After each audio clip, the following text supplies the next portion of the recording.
Hello दोस्तों, नमस्कार। आप सभी का स्वागत है आपके अपने यूट्यूब चैनल रवि सैलानी पर। जैसे कि दोस्तों आप जानते हैं कि मैं आपको प्रत्येक दिन की एक वीडियो प्रोवाइड करा रहा हूं, परंतु मैंने कहा 2 दिनों से मैं आपके पहले ही बोर्ड पे लिख दे रहा हूं। किसी भी जो मैटर मैं आपको पढ़ाने जा रहा हूं उस मैटर को मैं बोर्ड पे लिख रहा हूं। मैं थोड़ा देख रहा हूं कि वास्तव में क्या ऐसे में सही हो पाता है कि नहीं। इससे पिछली वीडियो जो आपकी सेहत वंश की है, वो पिछली वीडियो मैंने ऐसे लिख कर डाली है, और आज भी जो मैं वीडियो डालने जाऊँगा वो ऐसे लिख के डाल रहा हूँ। तो नेक्स्ट टाइम से हम ऐसे नहीं पढ़ेंगे। ऐसे में पढ़ाने में मुझे भी इंटरेस्ट नहीं आ रहा है, और एक ये खाली क्या हो जाती है, फॉर्मेलिटी हो जाती है। परंतु ये छोटा राजा है, तो आपका छोटा वंश भी है, दिल्ली सल्तनत का अंतिम वंश भी है।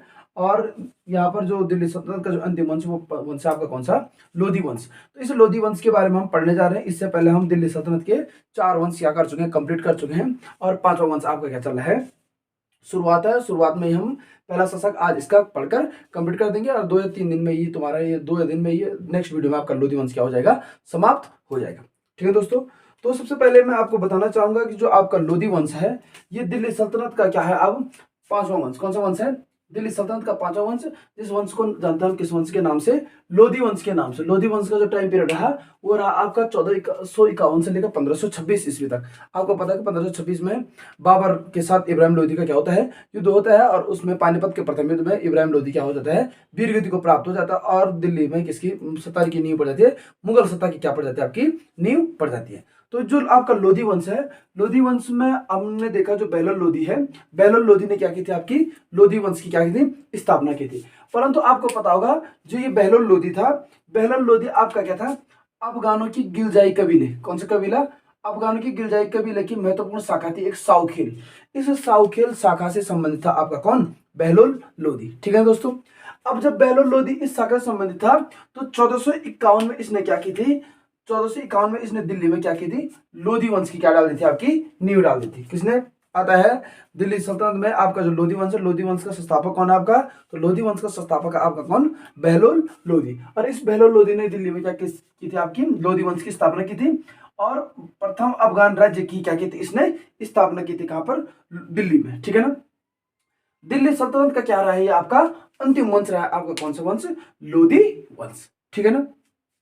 अब आपका जो पहला संस्थापक है आपका बेहलोल लोधी, बेहलोल लोधी का जो टाइम पीरियड रहा है वो रहा है 1451 से लेकर 1489 तक। मतलब बेहलोल लोधी जो संस्थापक था आपका लोधी वंश का, इसका जो समय रहा है वो रहा है 1451 से लेकर 1489 तक।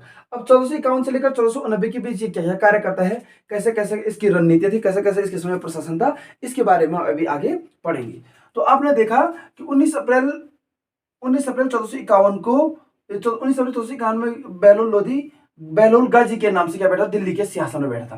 बेहलोल लोधी 19 अप्रैल 1451 को बेहलोल गाजी के नाम से क्या बैठा, दिल्ली के सिंहासन में बैठा था। और इसने अपने नाम का क्या पढ़वाया था, खुतबा पढ़वाया था। किसने, बेहलोल लोधी ने अपने नाम का खुतबा पढ़वाया था, जब इस क्या बैठा था, 19 अप्रैल 1451 को बेहलोल गाजी के नाम से क्या बैठा था, दिल्ली के सिंहासन पर बैठा था आपका कौन, बेहलोल लोधी। ठीक है ना। सुल्तान बनने से पूर्व मैंने आपको बताया था ये क्या था, सरहिंद पंजाब का क्या था, तुम्हारा सूबेदार था। कौन, आपका बेहलोल लोधी। मैंने कहा सुल्तान बनने से पूर्व, दिल्ली का सुल्तान बनने से पूर्व सरहिंद पंजाब का क्या था, ये सूबेदार था। ठीक है ना। अब तुर्की शासन की जगह इसने क्या, कबीलाई अफगान शासन, कैसा, तुर्की शासन की जगह इसने क्या किया, कबीलाई अफगान शासन को क्या दिया, इसने बढ़ावा दिया। ठीक है ना। परंतु बेहलोल लोधी ने क्या किया, एक साधारण व्यक्ति के तौर क्या चलाया, दिल्ली सल्तनत में जो लोधी वंश है इसको चलाया। इसने क्या, ये क्या करता था, जो स्वयं क्या करता था, ये साधारण व्यक्तियों के साथ बैठकर, कौन, स्वयं साधारण व्यक्ति के सिंहासन पर न बैठकर किसमें बैठा था, अमीरों के साथ कालीन पर। किसमें बैठा था, अमीरों के साथ क्या बैठा था, कालीन पर। और अमीरों को ये क्या कहता था, मनसद ए आली, मसनद ए आली क्या कहता था, बेहलोल लोधी अमीरों को कहता था तुम्हारा क्या, मसनद ए आली। ठीक है ना। आता है क्वेश्चन, बेहलोल लोधी अमीरों को क्या कहता था, क्या कहता था, मसनद ए आली। ठीक है ना। और इसने इसने अपने जीवन काल में कभी भी कोई अंगरक्षक नहीं रखा, और ना ही इसने क्या किया, शाही भोजनालय से क्या करता था, ये भोजन करता था। ना अपने जीवन काल में ना कोई अंगरक्षक रखा इसने, और ना ही मैंने कहा इसने क्या, शाही भोजनालय से क्या कर तुम्हारा भोजन करता था। ठीक है ना।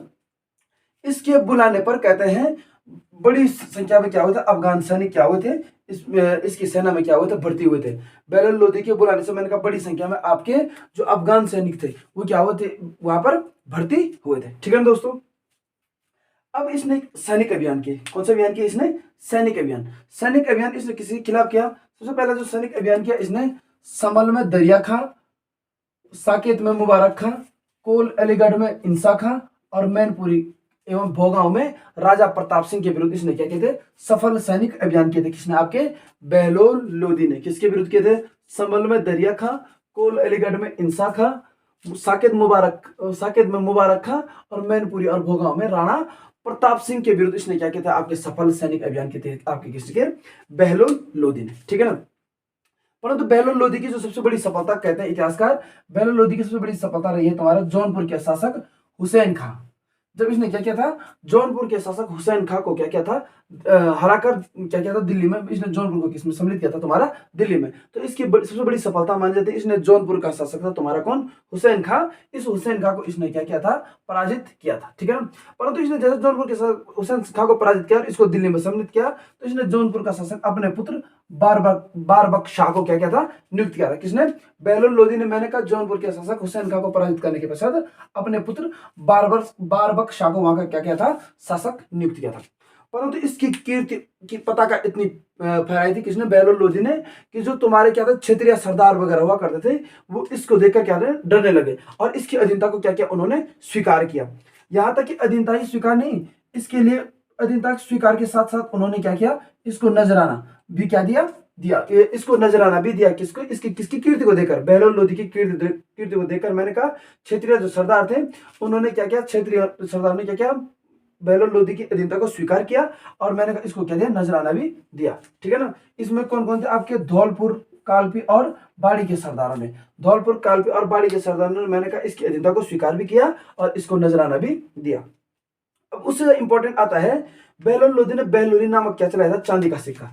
बहलोल लोधी ने बहलोली नामक चांदी का सिक्का चलाया था। किसने, बहलोल लोधी ने बहलोली नामक चांदी का सिक्का चलाया। और ये अकबर से जस्ट बाद तक क्या रहा, अकबर तक भी क्या रहा, लगभग ये बहलोली नामक चांदी का सिक्का प्रचलन में रहा। ठीक है ना। तारिक ए दाऊदी, क्या एक बहुत इंपॉर्टेंट पॉइंट है आपका, तारिक ए दाऊदी के लेखक है आपके अब्दुल्ला। तारिक ए दाऊदी अब्दुल्ला के लेखक है अब्दुल्ला कहते हैं कि सामाजिक सम्मेलनों के अवसर पर भी कभी सिंहासन पर नहीं बैठता था। आपका कौन, बहलोल लोधी। मैंने कहा जब सामाजिक सम्मेलन होते थे तो ये कभी भी क्या नहीं बैठता था, सिंहासन पर नहीं बैठता था। और इसकी जो अंतिम विजयी है 1486-87 में, इसने क्या किया, ग्वालियर के मान सिंह को क्या किया था, पराजित किया था। परंतु मैंने कहा ग्वालियर के मान सिंह को ये पराजित तो किया, परंतु जब ये ग्वालियर से इसको पराजित करके वापस लौटा तो इस समय क्या हो गया, बीमार हो गया। और जब ये बीमार हुआ तो 1489 में इसकी क्या होगी, मृत्यु होगी।